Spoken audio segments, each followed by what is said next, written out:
veces me gusta acercarme a las personas que viven y experimentan la educación para poder sumergirme y descubrir todo lo que acontece en los sistemas educativos. Soy Rafael Campaña y esto es Un Mundo y la Educación.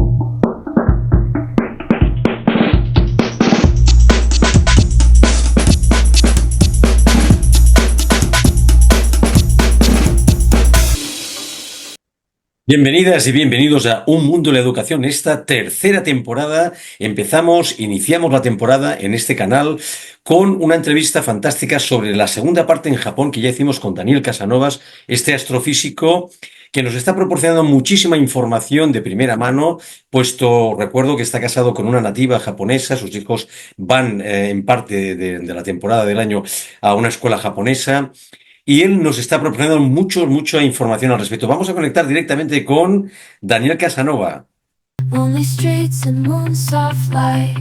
Every step I take tonight leads me back to you, alright. In the silence, time it stalls. Midnight echoes through the halls. Heartbreak in the shadow falls, hoping you'll return my calls. Baby, come back, calls. Baby, come back, I need you now. Lost in this city, don't know how. Stars are falling, hear my vow. Only you, just you somehow.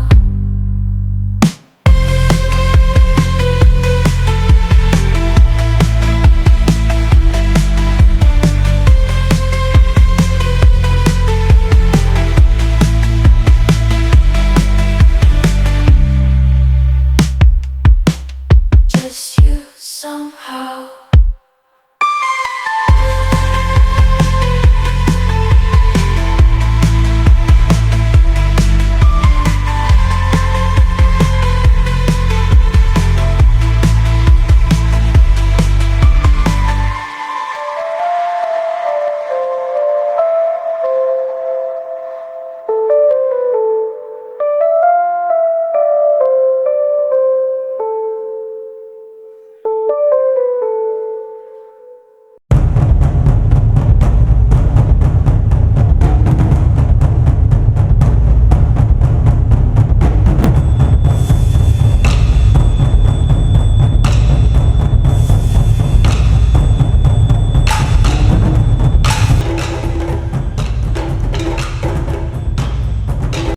Disculpa, digo que hay poco espacio para el ocio, para las niñas y los niños, ¿eh? ¿Veo?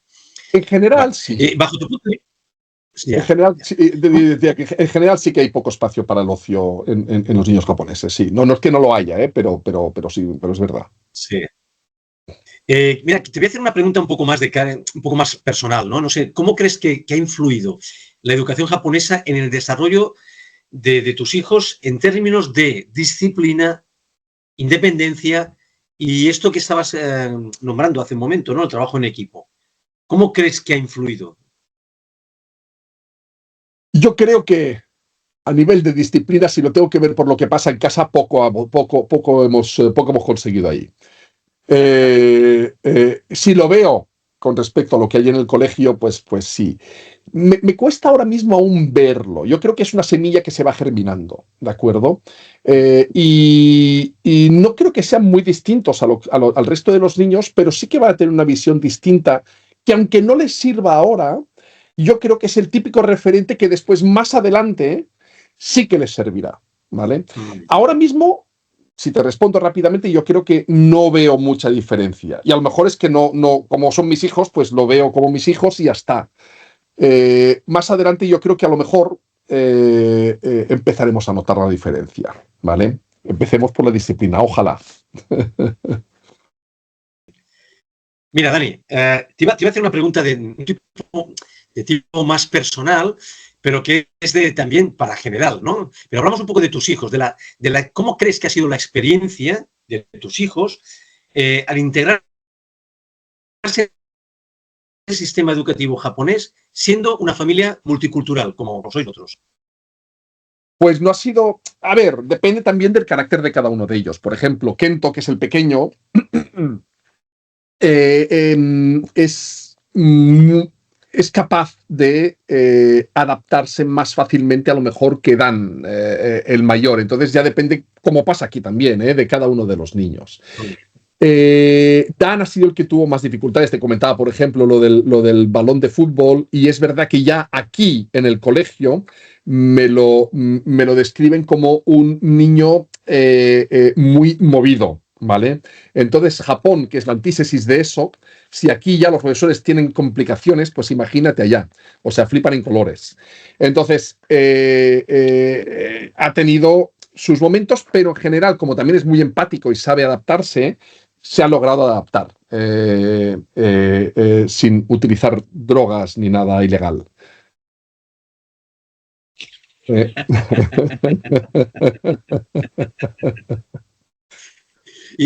Dani, ¿qué apoyos o recursos ofrece el sistema educativo japonés a los niños de familias como la tuya? Estos niños que están aquí, están allá y que de alguna manera beben, ¿no?, de estas dos culturas tan dispares, aparentemente. Es una muy buena pregunta, porque además me recuerda, yo no estudié en el sistema educativo español, estudié con el sistema educativo francés, en el Liceo Francés de España. Entonces, si me hiciera esta pregunta con la parte francesa, te diría, la red de colegios internacionales más grande del mundo es la francesa. Entonces ahí te diría, hay una muy buena red. No te puedo decir que hay una buena red de colegios japoneses alrededor del mundo, no la conozco lógicamente del todo, y fíjate que en Barcelona sí que hay un colegio japonés, por temas históricos, ¿vale? Porque en Barcelona ha habido mucha industria japonesa desde los años 80, cuando Jordi Pujol pues hacía todos esos viajes allá, entonces trajo a la Nissan, a la Sharp, a la Sony, trajo muchas de estas empresas que al final acabaron pues montando un colegio japonés en Barcelona, ¿de acuerdo? Pero también mi mujer tenía muy claro que no sistema educativo, no rotundo al sistema educativo japonés, porque es un sistema educativo del que te hablaré un poco más adelante, que también tiene sus sombras, ¿de acuerdo? Esa estandarización y homogeneidad hace que no todos los niños quepan. Y por tanto, a la mínima que te sales un poco de cualquiera de los lados,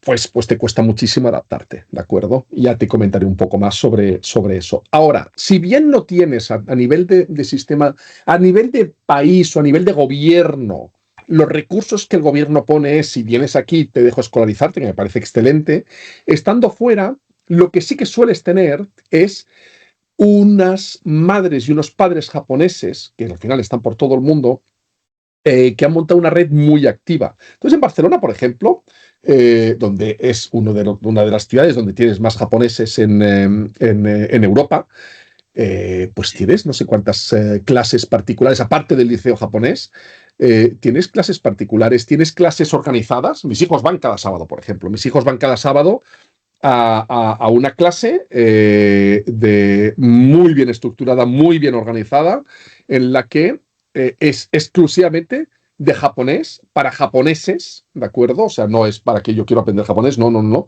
Es para seguir el sistema educativo japonés y poder y no perder el tren, porque con el tema de la escritura es muy fácil perder el tren. Y además tienes, que eso, como tienen muchas extraescolares en Japón, pues también tienen, por ejemplo, mi mujer en su tiempo lo que hacía era, no sé qué sistema es, tiene un nombre, el sistema pero tenía unas hojas de papel que le venían pues cada mes, entonces pues cada día tenía que dedicarle 10 minutos o 15 minutos o 20 minutos a hacer sus exámenes, entonces y le venían todos los días que le tocaban del mes, entonces ella cogía, los rellenaba, los enviaba y después le devolvían un poco las notas y tal. Ahora, con las nuevas tecnologías, hace con tablet. Y mis hijos tienen una tablet japonesa que cada día, mientras están desayunando, mientras tal, pues se conectan y se hacen sus deberes japoneses como si estuviesen en Japón, o sus predeberes, su soporte académico extraescolar, ¿de acuerdo? Tienes herramientas, no te las pone el gobierno, sí, pero es una sociedad muy estructurada a nivel educacional en ese sentido, y a la mínima que haya japoneses dando vueltas por una ciudad determinada, habrán montado clases para dar soporte. Entre las madres se turnan. Yo he visto, cosa que he flipado en colores, entre madres, por ejemplo, juntarse 4 madres y decir, este trimestre te toca a ti. A hacerles clase los miércoles y los viernes.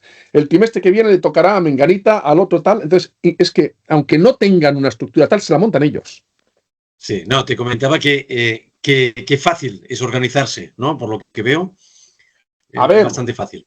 Es fácil. Es fácil si tienes el mindset, la mentalidad para ello, ¿no? Quiero decir que lo hablaba con unos amigos míos turcos, ¿vale?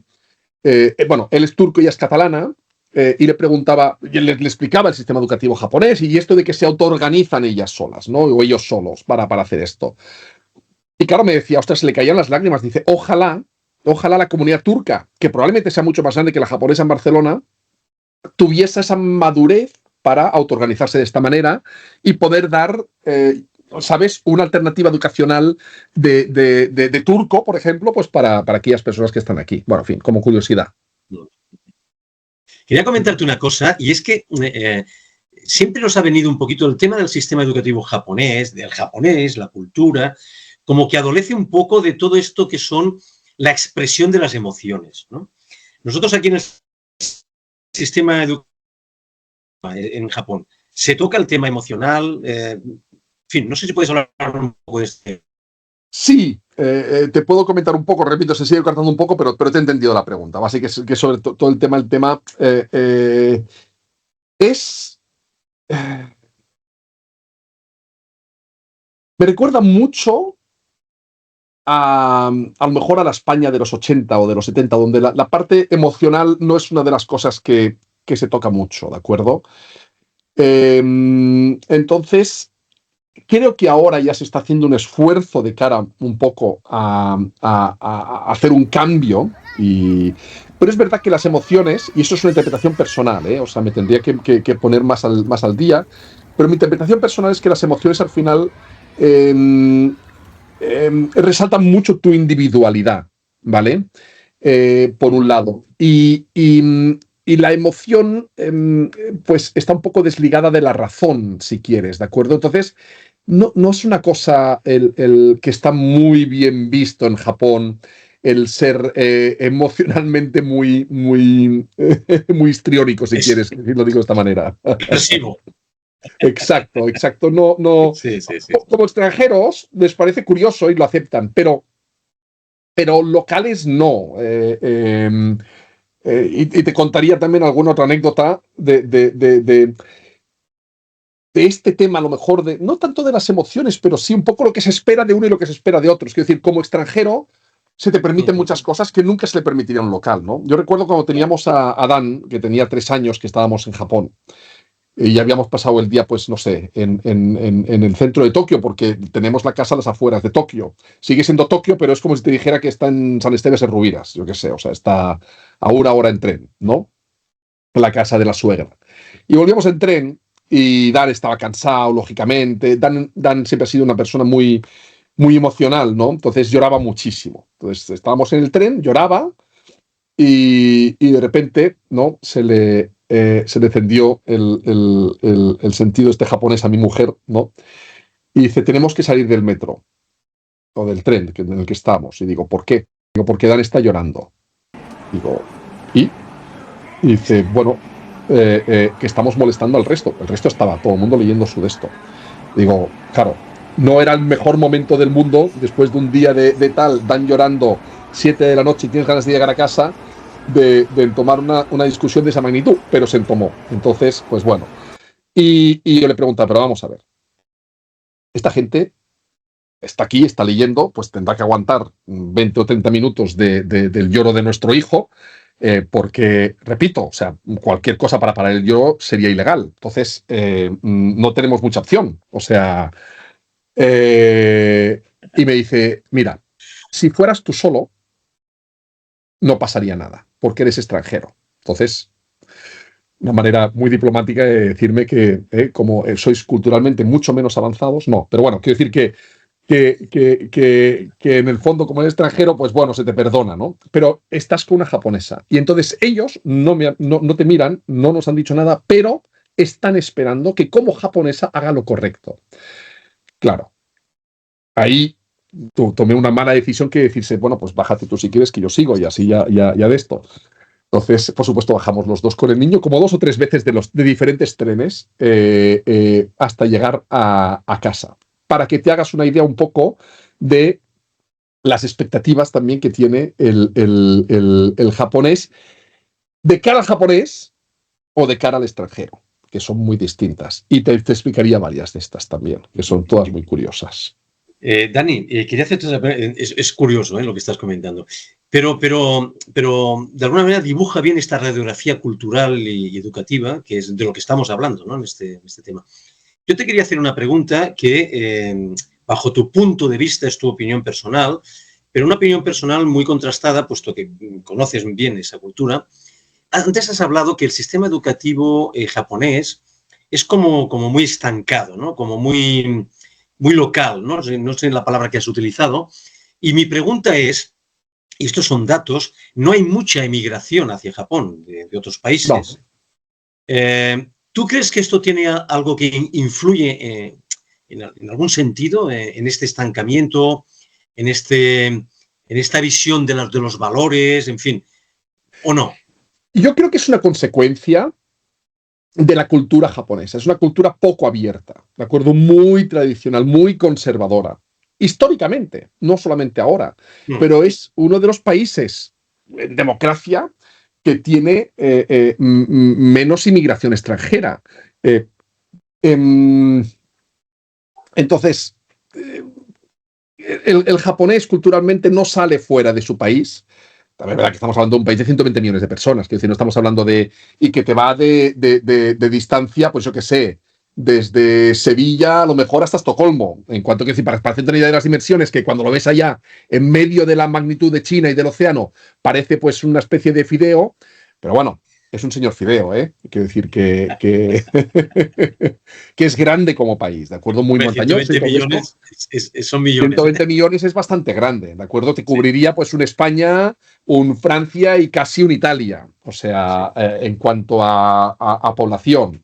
sí. Entonces es verdad que tampoco a lo mejor no ha necesitado mucho el salir, como el americano, ¿eh? El americano, muchos americanos no tienen ni pasaporte, porque ya están en Estados Unidos, que es el único país que existe en el mundo para ellos. Es distinto, el japonés sí que es consciente del resto del mundo, el japonés, el americano no. ¿Eh? Es a lo mejor la gran diferencia, pero en los dos casos pues no sale mucho y en el caso americano sí que tiene mucha inmigración. Es una isla, es un sistema, es una lengua muy complicada, no te permite tampoco fácilmente. Es decir, cuando nosotros estábamos en Singapur y nos planteamos que no queríamos que nuestros hijos se criasen en Singapur, pues por condiciones, porque también es un sistema educativo muy extremadamente eh, eh, pide mucho de los niños, tiene poca tolerancia, bueno, en fin, muy exigente, eso no me salía la palabra.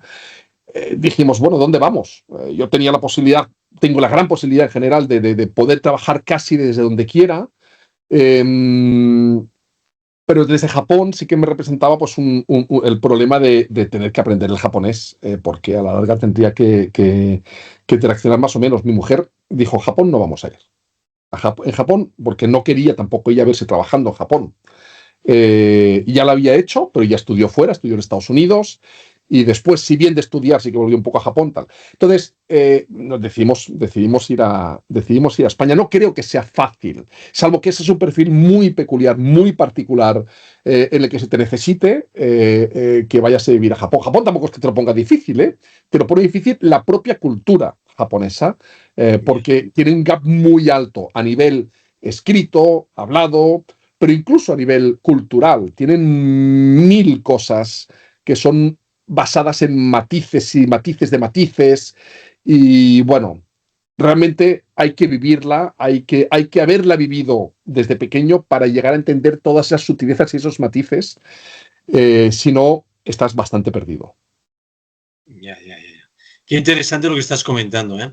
Dani, tú, por ejemplo, ¿qué consejos, si es que puedes dar algún consejo, darías a otros expatriados o familias así multiculturales que consideren educar a sus hijos en Japón? A ver, si no tiene una base japonesa, no creo que fuera ni posible, porque, repito, es que no es que dices, ostras, mira, lo que pasaba en el liceo francés, ¿no? Que tenías padres de origen español que no hablaban francés y que llevaban a sus hijos al liceo francés. Al final te puedes llegar a comunicar, más o menos. No te comunicas en japonés si no sabes japonés. Entonces, los padres tienen que tener una base japonesa muy importante. De hecho, no sé si hay realmente eh, japoneses, perdona, extranjeros cuyos padres sean ambos no japoneses que lleven a sus hijos a estudiar a Japón. Lo veo muy complicado. Si es un mix, entonces ya sabe, una de las partes ya sabe más o menos el sistema educativo y por tanto ya sabe a lo que se atiene. Claro, claro, claro, claro. ¿Y tú, Dani, qué aprendizajes y experiencias te llevas de este contacto con la cultura y la educación japonesa que tú creas que podrían ser beneficiosos para otros contextos? Está muy bien. Educativo, ¿eh? Dirías, yo cogería esto y lo incluiría, por ejemplo, en el sistema educativo español, por ejemplo, occidental, vamos a hablar. Sí, yo creo que hemos hablado ya un poco de ello, indirectamente, cuáles son las ventajas, pero si tuviese que decirte las cosas que más me gustaría que se adaptasen a un sistema local es el currículo. El currículo tiene que ser estable y tiene que ser a nivel nacional, que eso lo tenemos más o menos a nivel nacional después con las peculiaridades de las comunidades autónomas en las que no quiero entrar, pero el currículo tiene que ser estable y tiene que ser intocable. Tiene que estar por encima del bien y del mal, por encima de la política de izquierdas y derechas, ¿de acuerdo? Porque esa estabilidad es la que te va a permitir progresar correctamente. Tiene que ser, que eso ya lo tenemos nosotros, o sea, yo creo que eso sí que lo compartimos, o sea, obligatoria y gratuita. La parte obligatoria sí, la parte gratuita no la tienen todos los países, no tienen todas partes tienen la suerte de tener una educación gratuita, ¿vale? Clave las asignaturas en formación en valores, ¿de acuerdo? Yo creo que esa conducta cooperativa, esa disciplina de grupo y ese respeto a las normas que viene junto con la propia cultura japonesa vamos, o sea, sería una de las mejores cosas que podríamos llegar a tener nosotros en nuestra educación, creo yo. La cultura del esfuerzo, ¿vale? Que es una cultura que la tenían más, te diría yo que más mis padres. Nosotros también, probablemente, Rafa, tú y yo, que somos más o menos de la misma edad, yo un poco más joven que tú, pero somos más o menos de la misma edad.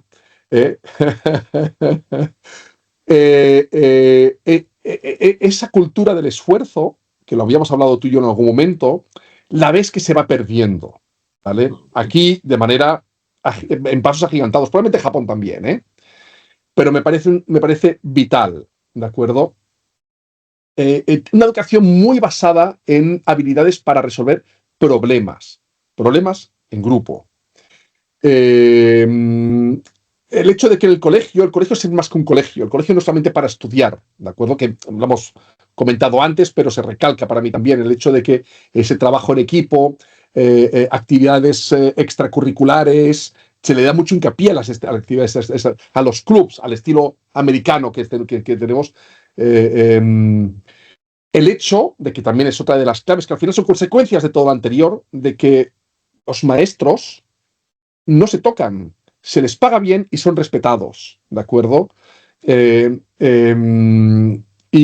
Y algo que también tienen claro en Japón, aquí también, pero depende mucho del entorno y tal, y es que al final la educación es un trabajo de todos, o sea, no es un trabajo únicamente del colegio, es un trabajo del colegio, es un trabajo de los padres, ¿no? Los padres que tienes muchos padres que al final subcontratan, ¿no?, la educación. Digo, no, pero esto ya lo tiene que hacer en el colegio. A mí me lo entregas educado. Y si es posible a los 18, ¿vale? Entonces eso de que en casa también tienes que hacer un esfuerzo como padre para estar en sintonía con lo que está pasando en el colegio y seguir educándolo un poco en la misma línea y tal y cual, para seguir una consistencia, yo creo que muchas veces no está presente. En la mayoría de las veces no está presente, desgraciadamente, ¿eh? Y bueno, depende de los contextos en los que te mueves, todavía peor. Dani, estamos llegando al final, a la recta final de esta magnífica entrevista. Yo creo que hemos hablado de muchas cosas, pero yo me voy a quedar sobre todo de este sistema educativo de que has hablado, que conoces mucho, que japonés, que es como estanco, ¿no? Donde le dan mucho énfasis a los valores, le dan mucho énfasis a esta honestidad para el trabajo, al esfuerzo, y estos temas que adolecen mucho en nuestro sistema educativo más occidental, ¿no? Y que cada 2 por 3 estamos cambiando de sistema educativo, como pasa en España, por ejemplo, y que allí lo tienen como algo con un valor muy grande, ¿no? Y la figura del profesor, también quería remarcarlo, lo tienen como algo muy importante. Y bueno, y una de las maneras de darle importancia no solamente es saludar, sino también pagarlos muy bien, cosa que también no ocurre en la gran mayoría de los países más de tipo occidental. Desconozco el resto de Asia, pero creo que en China también le dan un valor importante. Sí. Tienen un poco en Corea también, en Singapur sí. También, en estos países que estén ya un poco más desarrollados, sí que se les da importancia. Rafa, perdóname, porque hay una parte que la voy a intentar hacer lo más rápidamente posible, con mis limitaciones de que me enrollo mucho, pero que yo creo que es muy importante también, que son la parte de las sombras de la educación japonesa, ¿de acuerdo?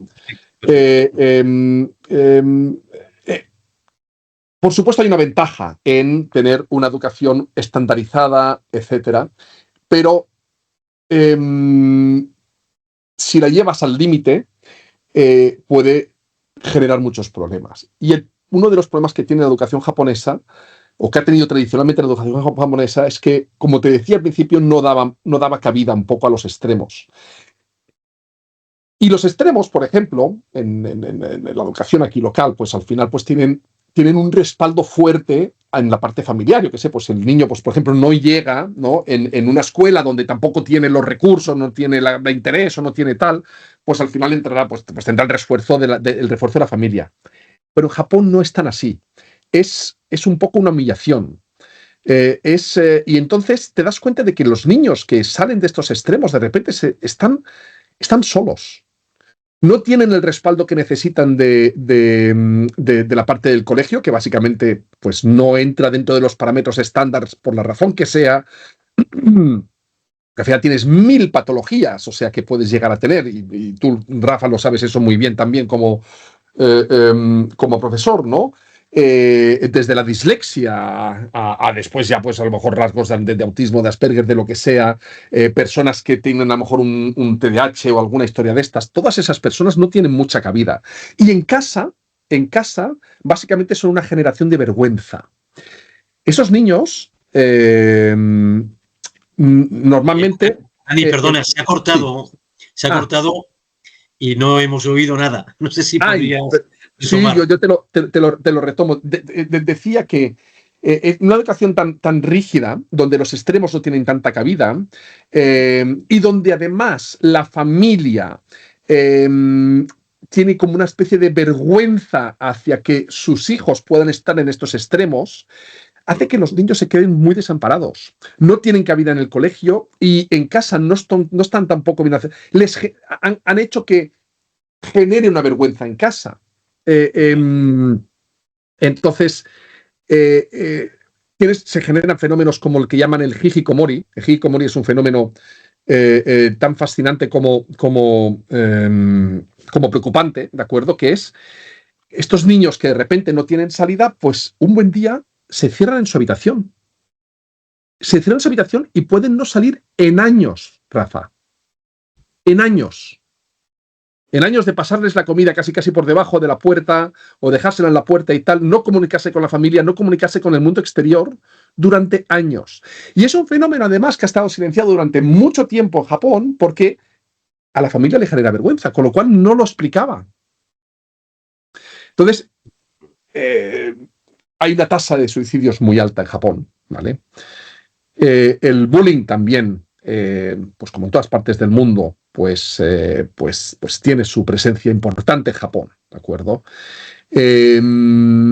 el colegio es que es estricto en el sentido de que te dice la vestimenta, te está diciendo los centímetros en los cuales el calcetín tiene que ir por de encima del tobillo.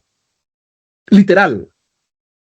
El uniforme es el uniforme. Esto está cambiando, ¿eh? Es decir, pero que tiene reglas que los colegios ponen, ¿no? De decir, solo se puede ir con coletas si tienes pelo largo. No puedes, que los niños, que hay niños que eran rubios en Japón, o que son rubios en Japón, y que tenían que traer un certificado conforme los habían teñido. Mis hijos, cuando están ahora en Japón, que el sistema está cambiando, ¿vale? Una de las cosas que les pidió la profesora es, porque mi mujer le pidió, oye, tengo que comprar todo esto, porque claro, comprar uniforme, no sé qué, no sé cuántos, pues para un mes y medio, cuando el año que viene, pues ya va a tener otras. Dice, no, pero te pido por favor que no lleve nada que sea llamativo. O sea, la mochila, Dan además, su color es el rojo, entonces hubo una labor de Dan, no ver rojo, en un mes y medio, no mochila roja, no estuche rojo, no camiseta roja, no calzoncillos rojos, no calcetines rojos, no bambas rojas, ¿vale?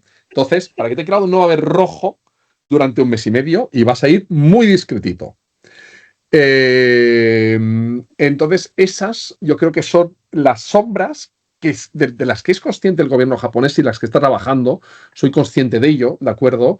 Y estamos viendo, lo estoy viendo incluso también con ahora. O sea, no tiene nada que ver los profesores que están teniendo ahora con los que tenía mi mujer, por ejemplo, ¿de acuerdo? Y otra cosa que también, ya para acabar por mi parte, que te quería comentar es que otra de las cosas que me ha sorprendido mucho, que tiene que ver con la educación, es el tema, por ejemplo, ¿sabes? Los típicos casales que tenemos aquí. Los casales, cuando los niños acaban el colegio, pues al casal. Al casal porque tienen 3 meses, allá tienen un mes de vacaciones, también es verdad. Pero no existe nada extraescolar porque está mal visto. Es decir, está mal visto que como padre, esa semana o esas 2 semanas que tengas a tus hijos contigo en el periodo de verano, ese mes, de hecho, ese mes y pico, lo subcontrates a otros, ¿vale? Y los padres, la verdad es que es probablemente la época más estresada que tienen del año.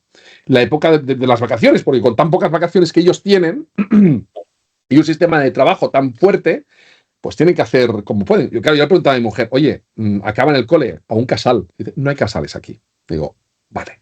Entonces, bueno, pues eso. A chupárselos. Dani, entiendo por lo que estás comentando que en las escuelas que son públicas sí, van con uniformes. Sí. Vale. Y después, ya lo deduzco, pero te lo voy a preguntar, todas esas ayudas adicionales para niños, no sé, con dislexia, TDAH, no sé si existen estos departamentos de orientación donde hay psicopedagogos y tal que pueden adaptar el currículum para estos niños y niñas. Yo creo que empieza a verlo, ¿de acuerdo? Pero han estado muchos años, yo creo que a lo mejor tenían servicios, pero que no eran tampoco tan efectivos o tan predominantes como lo podían ser aquí. Y repito que me gustaría hablarte más de qué es lo que está pasando ahora. No lo conozco tanto lo que está pasando ahora, pero sí que lo veo que, por ejemplo, las profesoras que están teniendo mis hijos no les están diciendo en cuántos centímetros tienen que tener de calcetín por encima del tobillo y estas cosas, con lo cual entiendo que las cosas están cambiando y están cambiando en ese sentido para bien.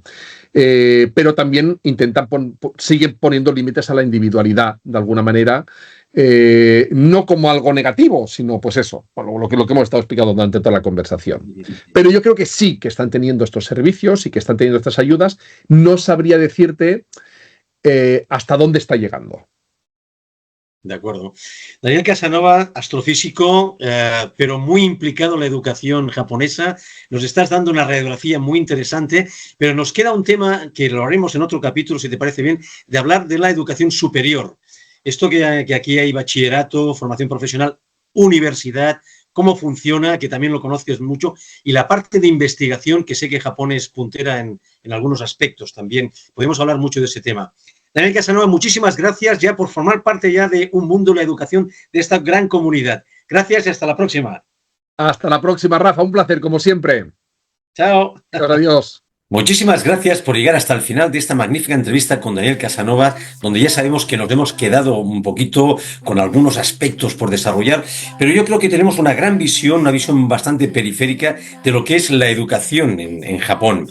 Yo me voy a quedar sobre todo con este tema de de esta visión homogénea de la educación que tienen, esa falta, digamos, de tratamiento emocional hacia el alumnado y por lo tanto también esa falta también de ese aspecto de ocio, de extraescolares, que también forman parte de la educación en otro aspecto, en otro contexto, y que en Japón no existe tanto o adolece en muchos lugares. Muchísimas gracias por haber llegado y nos vemos en el siguiente capítulo, en el siguiente programa, quiero decir, de aquí 15 días, donde vamos a tratar temas muy interesantes también sobre Estados Unidos. No te lo pierdas. Muchísimas gracias. Hasta pronto.